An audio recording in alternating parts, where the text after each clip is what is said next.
Tässä ohjeessa kerrotaan, kuinka käytetään Typing Master 10-sormijärjestelmää. Typing Master toimii nettiselaimessa ja ensimmäisessä vaiheessa on kirjautuminen. Opettaja voi luoda itse etukäteen oppilaille tunnukset, mutta myös oppilaat voivat klikata kohtaa "Olen uusi käyttäjä" ja luoda tunnukset opettajan antamien ohjeiden mukaan. Käyttäjätunnuksien on hyvä olla muotoa etunimi.sukunimi ja salasana, joko pienemmillä oppilailla koko luokalla yhteinen helposti muistettava tai sitten sellainen, minkä oppilas itse haluaa ottaa käyttöön.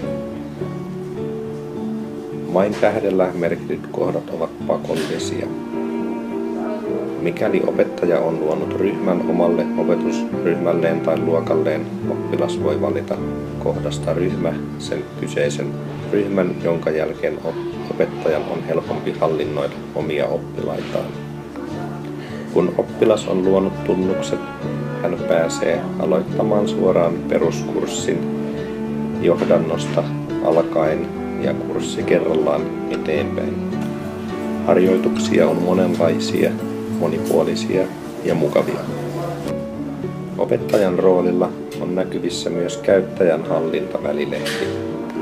Käyttäjän hallinnassa jokainen opettaja voi luoda mieleisensä ryhmät ja pyytää oppilaita siirtymään omiin ryhmiinsä jo kirjautumisvaiheessa. Käyttäjäasetukset kohdassa opettaja voi vaihtaa oppilaan salasanan, siirtää oppilaan ryhmästä toiseen tai koulun ylläpitäjä voi antaa käyttäjälle opettajan oikeuksia. Opettaja pääsee myös seuraamaan yksittäisen oppilaan edistymistä erilaisissa harjoituksissa ja eri kursseilla. Halutessaan oppilaalle voi tulostaa myös kurssitodistuksen.